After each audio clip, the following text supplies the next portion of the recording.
This is Theater Talk with Oogie. Everyone gets asked the same questions, but everybody's story is different. My name is Delinda Pushetonequa, but I go by Oogie. I'm Meskwaki from Tama, Iowa. I currently am living in St. Paul, Minnesota.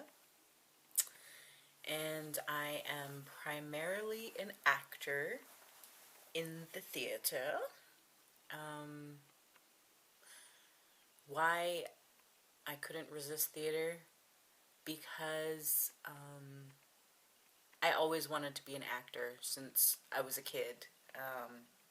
I think I was maybe 8 when Mr. Bean came on HBO, and I don't know, there was just something about it, about him, telling a story without using any words, and he was just so funny and brilliant, and it just, I wanted to do that, and, living on the settlement, there was nothing really to do, so we watched a lot of TV, watched a lot of movies, and we'd watch the same ones over and over, and you know, I just loved like watching the same movie and focusing on different things like the background or the set or the dialogue or the music, costumes, makeup, all that stuff. And I didn't really know that I, as a Native person, could act or do theater because in high school it was mostly like white hippie kids who were in theater. Um, and it wasn't until I got to Haskell Indian Nations University in Lawrence, Kansas, that I took my first acting class with Pat Melody, and I grew up as a fancy shawl dancer, and she needed a fancy shawl dancer for Songs of Life, and asked me if I wanted to be in it. She invited me to a show to see it, see if it was something that I would be interested in doing, and it was, like a storytelling theater with like creation stories, but teaching stories like Coyote and Rock and different animal characters. And I was Whirlwind Woman because I was a fancy shawl dancer. And then after that, I switched my major to focus on acting in theater. I took all of her classes. I was in all of the productions, and it just became this way because I was also studying American Indian Studies at Haskell, and so I learned a lot about the history that is not taught in American public school system. So I really became aware of all the stereotypes that I had seen growing up but didn't really notice because I was a kid. So like all the racist native Indian tropes that were on cartoons or on TV shows and movies, and it just became sort of a life mission to tell stories from a native perspective for native audiences, and I wanted to just be able to tell our stories and be honest and show that we are people too, and theater created that space for me, and I just feel so lucky and blessed that I was able to find it, and that I've been able to build a career and just work and tell stories. The basic tools that one must have to do what I do, well, the simple basic tools is a pencil, a highlighter, an eraser, and a binder. Um, But I think you also need a strong work ethic. You need to be a self starter. You need to be able to work independently, but also cohesively with a group, because theater is is a group production. I mean, from the actors and the director, the stage manager, the designers, the writer, everybody has to work together to tell this one story, to get this message across to the audience, and you have to understand as a theater artist that the audience is who matters. I mean, yes, we need the words from the playwright, so they're kind of the most important part, because what story you're going to tell if you don't have the words? But you're telling stories for people to see and hear and feel. So you have to be prepared to do the best that you can do so that you can present this work to the audience. And how do I usually land a gig? When I first moved to the Twin Cities, I auditioned maybe 4 times. And after that, I just got work because Rihanna Yazi would refer me to, like, somebody would email her asking for a native actor, and she would forward them my name, and they would just call me up and say, Rihanna gave me your information. Do you want to do this part? Yes, yes, I want to do this part. So I just said yes to everything that came my way. If somebody needed a native actor, they were calling me. So yeah, it's been so blessed to just have I have work just fall into my lap, which is super nice. Because I know as an actor, it can be a struggle trying to find the next gig. And I have friends who audition like once a week, and I'm just like, whoa, I don't even know if there's that much work out there for me to audition once a week. But yeah, I usually just get an email or a phone call, and that's how I get my gig. And my process, once I start working on a production, reading the script and reading it again and again, and just starting to understand the entire show, but then also, like, it takes me a while to memorize my lines. So, I write all my lines down, try to find everything that the other characters say about my character, what my character says about everybody else, and just trying to figure out who they are, and if I can pull from my own life experience, or if I need to, think about somebody else who has this life experience, and just trying to get inside the character so I can tell the truth, because to me that's the most important thing, is telling the truth on stage, regardless of what it is. And so, yeah, just taking the script and studying my lines. That's the first and foremost thing I do. And if you're lucky, you have a good director, um, and some great people to work with, and you can work it out, talk it out, and just work on lines together. And I really appreciate productions where there are time in the beginning to do table work. So it's the entire company, just sitting at the table and just reading scene by scene, going beat by beat, and just talking about it. And doing that as a group, you get to hear everybody else's insight, and seeing things in a deeper way that maybe I wouldn't see on my own, um, until later. So I feel like that really speeds up the process for when we finally get up on our feet and actually, bring the words to life. What am I working on currently? I am currently, well, I'm kind of focusing on doing some video content, like these interviews. I will be interviewing other theater artists for this series. I'm going to focus on Native Indigenous actors, designers, and directors, whoever is willing to be interviewed for this video series. And so I'm doing that. And I also work with Pillsbury House and Theater, in Minneapolis, with their Breaking Ice program, production, whatever it's called. It's sort of this diversity and inclusion equity work. We go into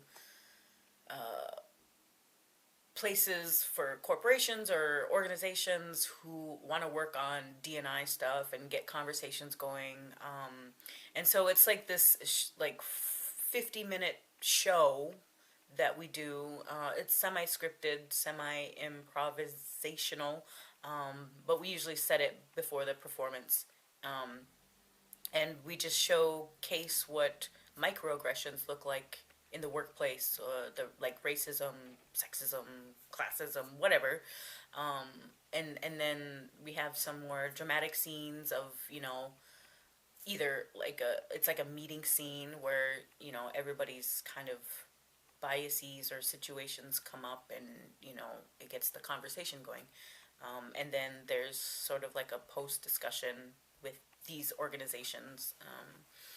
But yeah, we get to also bring part of ourselves. We write these poems called I Am From and I Am Afraid, and that's just from each actor individually. We write those and share our story so that the people who are watching can see how we're all different or how we're the same. Let's see, what else? What excites me about what I do?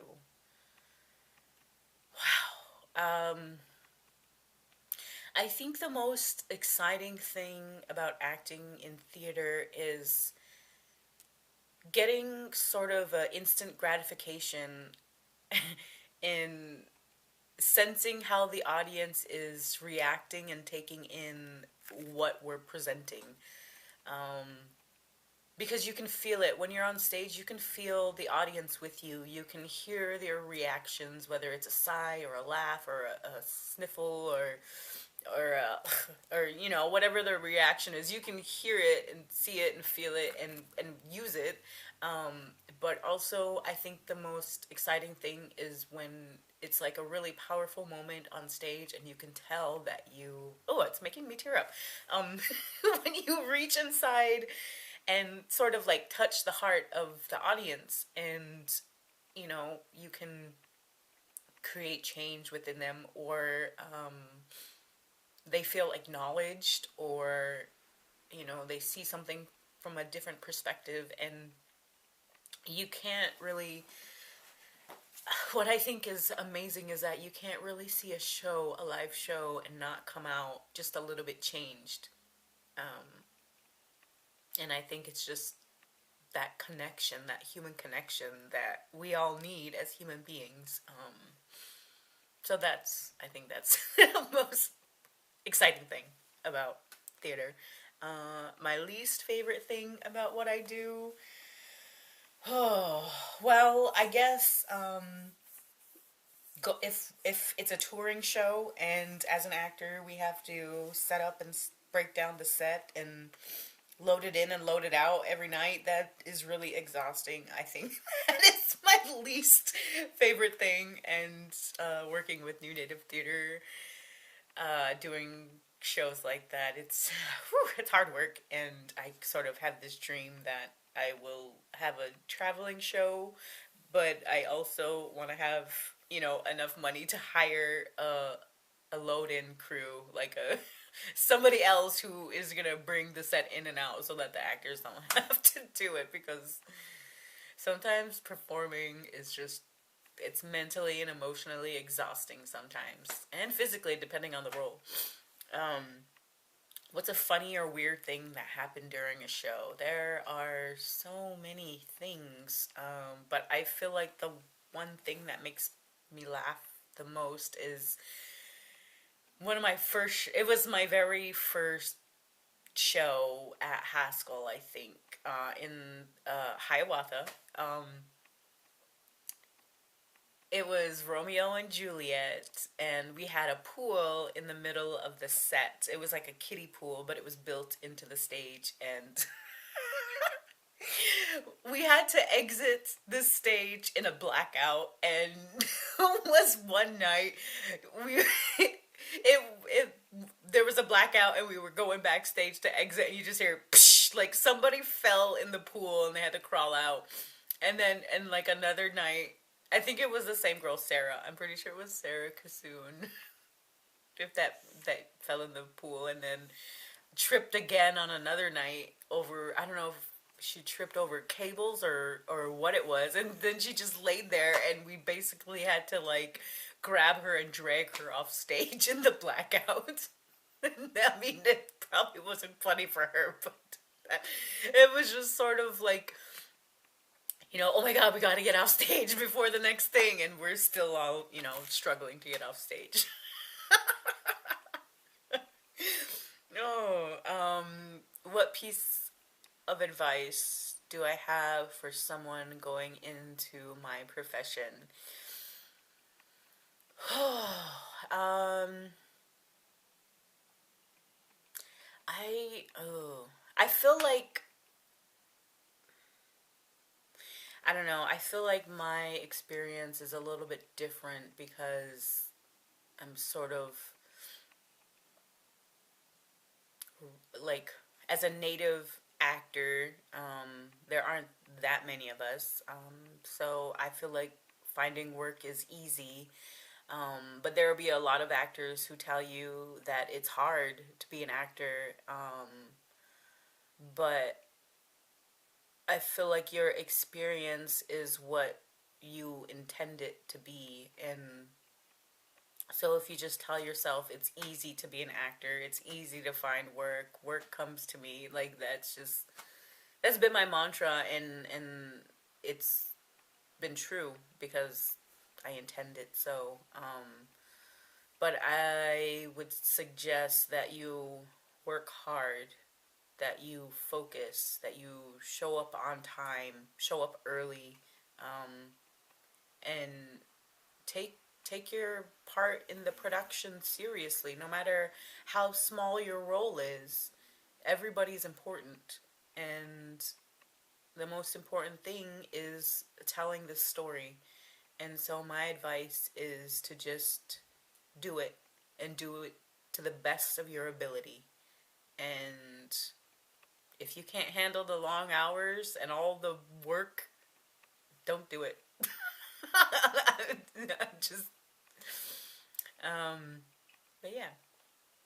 And what would I like to say to the world? I guess I would say, I'll quote Ellen, be kind to one another, because there is so much anger and fear in this world, and there's so much that's going on,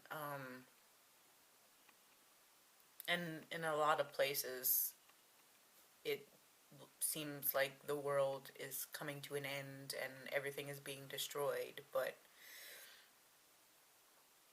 we still, as human beings, need to take care of each other regardless of what is happening. Open up your heart, make a connection with somebody, and not just the people that you already know. Get to know strangers, because regardless of what race or tribe we're from, we're all human beings. We're all inhabitants of this earth, and it's our job to take care of it, to take care of the earth and take care of each other. And I think that's how we'll get world peace. World peace.